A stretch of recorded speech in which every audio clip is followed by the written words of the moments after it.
everybody, I'm Pilar Archila with Pure Gold.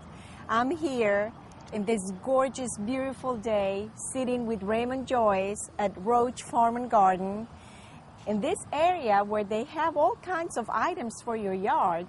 Right. All kinds of things that I would love to take home with me. Right, they would fit in your yard and garden that way, you know, all of the different statues and concrete items and benches. And we're sitting on a bench right now, yes, and water fountains and things like that that you can add as what we call hardscapes. Hardscapes are things like brick paths, patios, decks, you know, benches, pots, all the stuff like that. We have statues and different ornaments that you can add to make your yard even more beautiful. Right. And I always tell people, you know, with a bench, you know, it's good to have a bench in your garden so that you can sit down and enjoy what you're doing. Yeah, you know, what you've done, I should say. That's right. Especially in my yard with so many trees and a lot of shade, I can sit in a bench and just really enjoy enjoy my yard. That's right. Now, talking about beautiful yards and beautiful gardens, I noticed that sometimes we get insects or we get problems with our yard, and they sometimes don't look that pretty. What kind of problems are we facing this time of the year with our yards? Well, if you look at your yard from the standpoint like if you're from your turf or from your lawn, if you have St. Augustine lawns, you're probably going to see some leaf spot in the turf. You know, and that's where it's a good idea to, if you do see the leaf spot, you know, to use a fungicide. And first, let me say, with any insect or disease problem, it's best to get it identified. You can either call me or bring it by the office or send a picture to the office and we'll look at it. Come by here, a garden center like Roche's or other garden centers in town, and visit with them and see. Also online, there's a lot of information you can kind of look and see.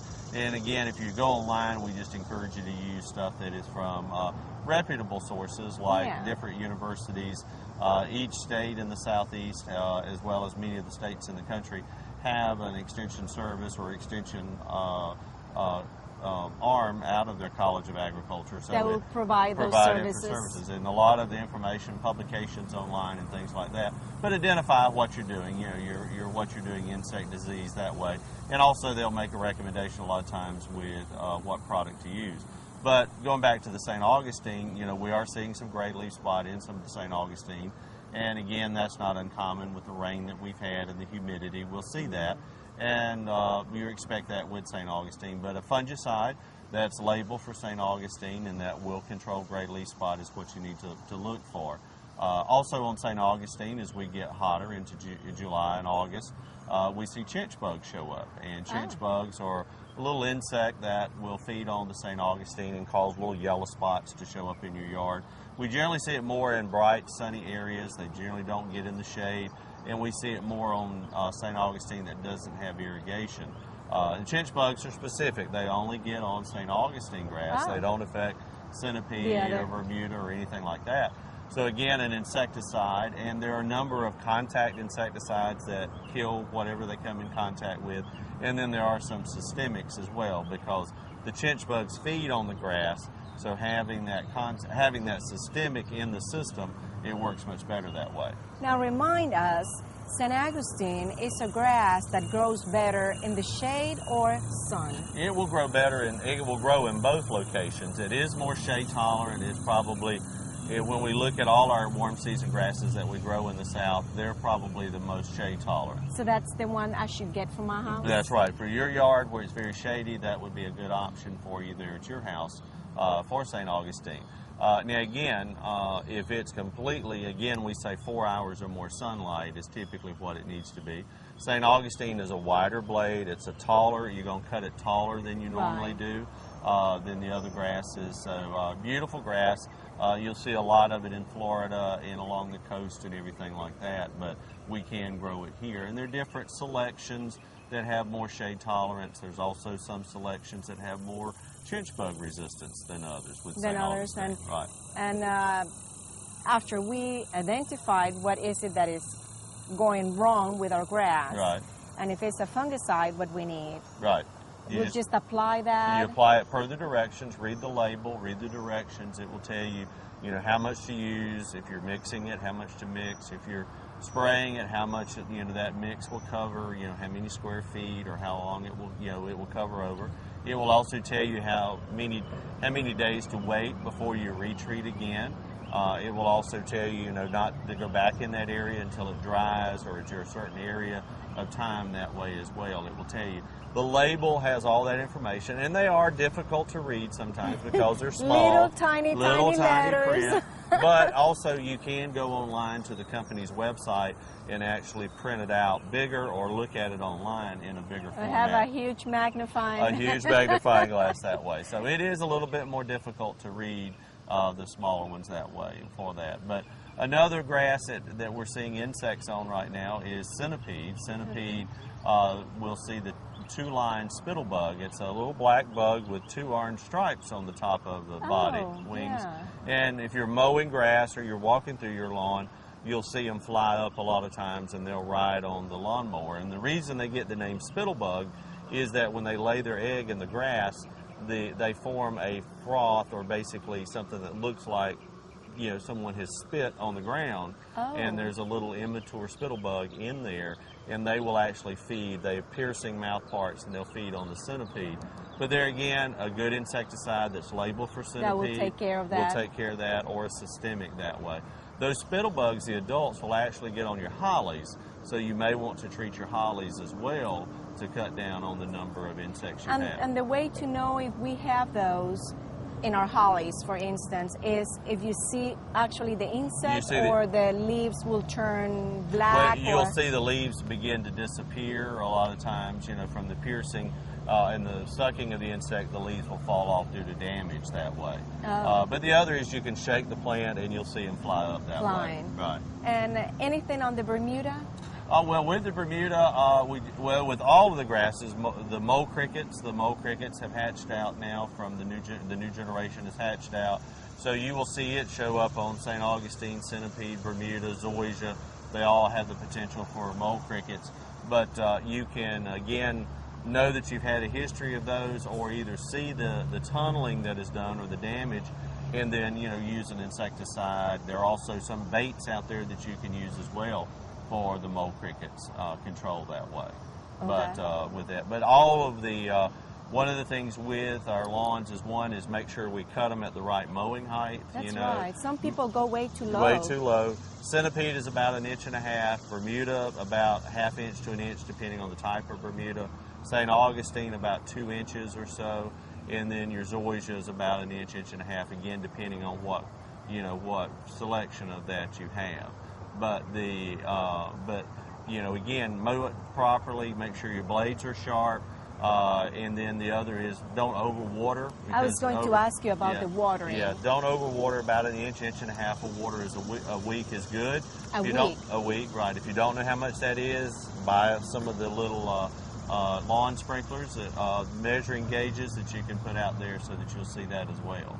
Okay, and that's probably something that we can find here at Roche Farm and Garden. Right. And also with the insecticide and all the products. Fungicide. And check with them. Check with the garden center, with employees, and again, identify what you've got first, and then treat, use something to treat from there, because not every insect is bad that you find out there. It may wind up being something that's a good insect.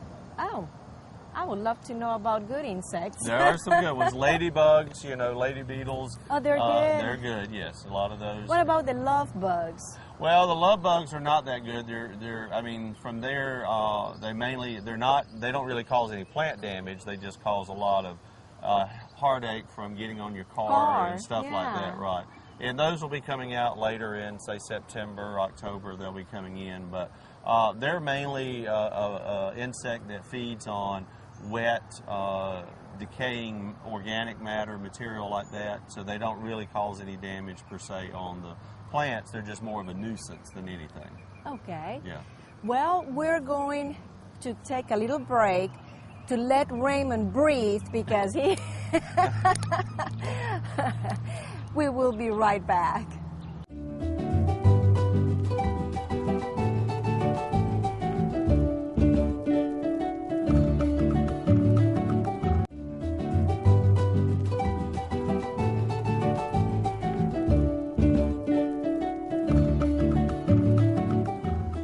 great feeling being here, sitting in this gorgeous day with you. Well, thank you. Thank you.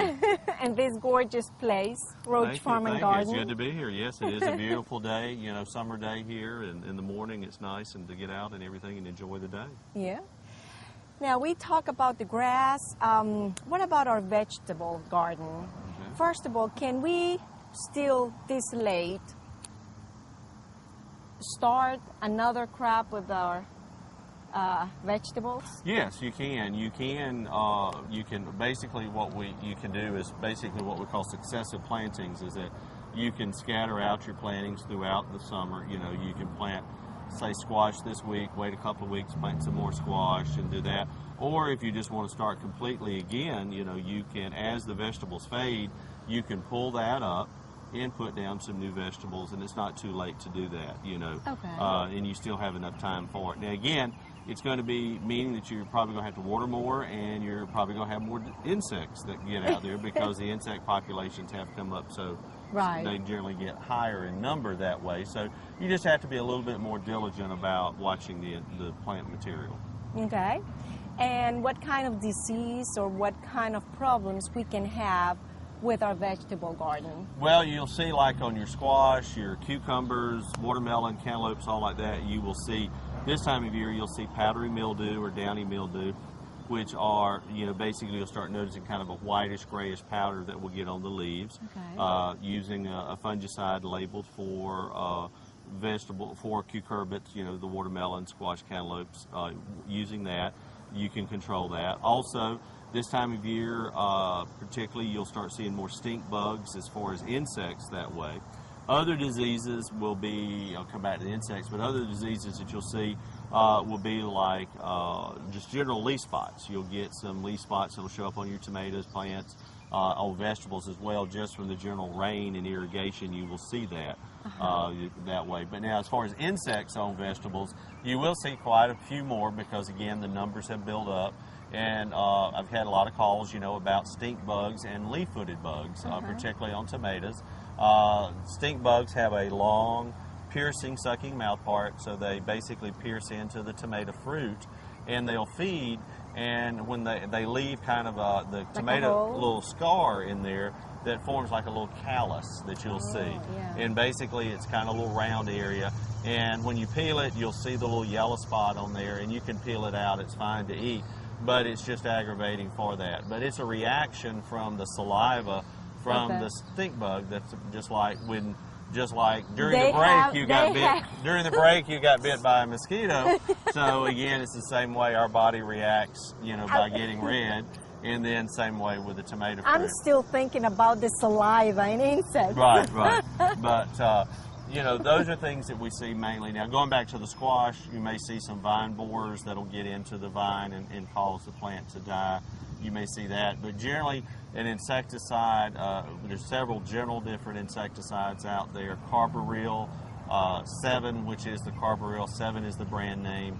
Bifenthrin is one. It's a pyrethroid that's used a lot. These are active ingredients, and you can find them under different brand names. But you need to make sure that vegetables are on the label. You know, if you're spraying vegetables, make sure it's on the label. Right. Make sure even that, look on the label and see if the vegetable you're spraying is actually on the label. If it says for all vegetables, then you're okay, or if it says general vegetables. So that means that this is not going to affect. Right, it's not going to cause any problem. It's Problems, not going to hurt. and then if we eat. Right, that. And also on that, you bring up a good point about eating with the vegetables when you're spraying fruit or vegetables. Read the label. It will say post-harvest interval, or it'll say PHI, post-harvest interval. Okay. What that means is how many days I have to wait before I harvest that fruit after I spray, or that vegetable that I've sprayed. It could be 0 days, which means I could spray it this morning and harvest in the afternoon. It could mean 7 days, means I got to wait 7 days before it is. So make sure, the reason for that is that breakdown of that insecticide or fungicide breaks down enough that it does not cause any problem with us that way. With it. And things that break down sunlight, or the plants break it down with their chemical structure, sunlight, rainfall, those heat, those type of things will break it down, but always adhere to that post-harvest interval there. Okay. What about flowers? What about plants? Let's talk about azaleas. Okay. When they look dull, when they look like they don't have much life, what's wrong with it? Well, it could be high pH. We see that a lot where people, the pH of the soil may have gotten up. Azaleas like a low pH, in the 4 to 5 range in there. So again, soil testing will help to determine what you need to do with that. If it's too high a pH, then you could add sulfur. Also using an Azalea camellia fertilizer, which has more of an acidic base to it. That's a good way to do it there. With our azaleas, we want to fertilize them after they finish blooming in midsummer, say in July, and then maybe again in early September. So this is the perfect time to... This is a good month to fertilize with an Azalea camellia fertilizer. The other is look and see if you've got, if you have lace bugs. If you notice the leaves are kind of have a bleached out appearance, kind of a whitish bleached out. Not too bright. Right. If they're not full and green, it could be lace bugs. And again, you can get a systemic insecticide, imidacloprid, Bayer Advanced, Ortho product brands. They have a systemic that you can spray, or not necessarily, I shouldn't say spray, but you can pour around the roots. They come in liquids or granulars. Again, just make sure you read the directions on how to use it. But that'll help with keeping the growth looking nice and green. Looking nice and green. And the Crape Myrtles. Crape Myrtles, we get calls about this time of year, why is my leaves turning black on my Crape Myrtle? Why is it not blooming? And it could be one, if it's not blooming, it could be either a too shady area. It could also be that the insects are feeding on it real bad, like the aphids, and causing the blooms not to appear. There's also some diseases that will get on the blooms as well and cause problems. But the major issue with Crape Myrtles is the aphids, or plant lice. Aphids get in that terminal, the new growth where the buds come out, where the flower buds are And that's formed. why it looks so black. And well, what they do is, again, they poop. They go as they're feeding, the juices from the plant are digested, and it goes through the digestive system. When it comes outside of their body, when they poop, it's basically a sweet substance, and that sweet substance will make the leaves real sticky, shiny. Gooey. Right. Yeah. And the secondary problem shows up is the leaves, basically that honeydew, that sweet substance, basically molds. And it molds and it causes the leaf to turn black. So the first thing to do is control those aphids. You can use a systemic insecticide like the imidacloprid, the Bayer Ortho product, or other products like that. Malathion is also a good aphid controller. It will kill them there as well. And then what will happen with the black leaves, eventually that will fall off. It will basically flake off that way. But and it will affect your plants underneath too if you've got Crape Myrtles underneath, because that or anything underneath. Right. Too. All of that sticky stuff will fall to the ground. Fall too. Right. And the roses? Roses, if you're growing roses, make sure that with the rain, if we get a lot of rain, make sure that you're spraying a fungicide, and you can get systemic fungicides, you can get systemic insecticides, or you can get contact fungicides. A lot of different brands that they have available at the garden center. Again, around, check and make sure roses are that way. Black spot, powdery mildew are the two biggies. Yeah, or yellow. Yeah. The leaves sometimes start turning yellow. Right. Again, fertilizer. Make sure you keep them fertilized about every 6 weeks with a good, rose fertilizer or general fertilizer like a 10-10-10 or 8-8-8. Make sure that you keep the aphids off the flowers as well. They will get right on the buds and cause that. Thrips.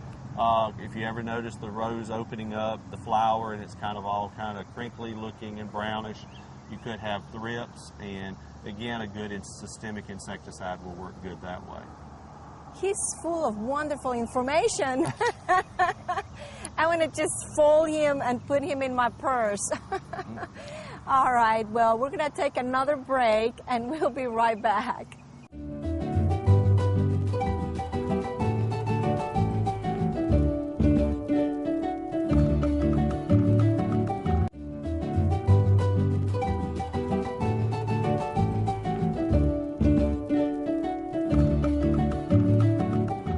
Here we are.